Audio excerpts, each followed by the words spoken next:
and tap nyo yung deactivate my account. Hi guys! Welcome back sa aming YouTube channel, and for today's video, tuturo naman namin sa inyo kung paano mag-deactivate ng Facebook account. So, simulan natin. Para sa first step guys, open nyo muna yung inyong Facebook app. So guys, again, kung wala pa kayong Facebook app, download nyo lang sa Google Play Store kung kayo Android user, and sa App Store kung kayo naman ay iOS user. And kapag na-open nyo na guys, tap nyo lang yung menu button na nasa right top corner. And then scroll down nyo guys, and then tap nyo guys yung settings and privacy, and then tap nyo guys yung settings, and then tap nyo naman guys yung see more in account center, and then tap nyo guys yung personal details, and then tap nyo yung account ownership and control. And then guys, may makita kayong tatlong option: memorialization, deactivation or deletion, and reactivation. So since magde-deactivate tayo ng account, tap nyo yung deactivation or deletion, and then tap nyo yung inyong profile. And then may lalabasan naman guys na dalawang option: deactivate account and delete account. So pipiliin nyo guys yung deactivate account, and kapag okay na, tap nyo yung continue. And then dito guys, ipapaliwanag lang sa inyo ni Facebook sa pag-deactivate ng account, kasamang made-deactivate yung iba yung profile and yung mga pages na connected sa inyong account. So pag okay na sa inyo, tap nyo lang yung continue.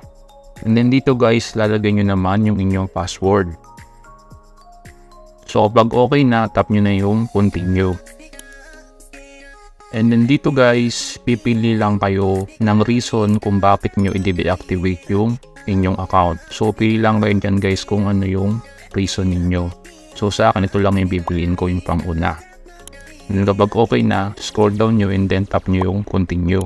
Then dito guys, scroll down nyo lang din. And then dito guys, sa reactivating your account, pipili lang kayo guys kung kailan nyo gustong ma-reactivate yung inyong account. So yun guys, ipili kayo. Kung gusto nyo automatic ma-reactivate yung account, pili lang kayo ng days. Halimbawa, after 7 days, gusto nyo ma-reactivate yung account nyo, check nyo yung 7 days. Kung ngayon yun naman ng automatic mag-reactivate, tap nyo itong don't reactivate automatically. And then tap nyo na yung done.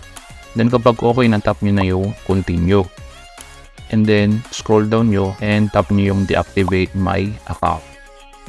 Hintayin nyo lang guys.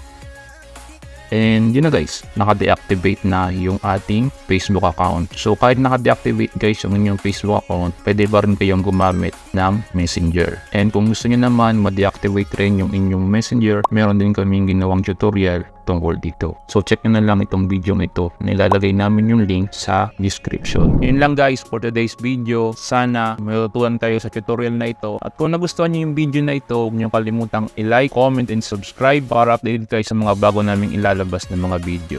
Salamat guys sa panonood. Ingat kayo.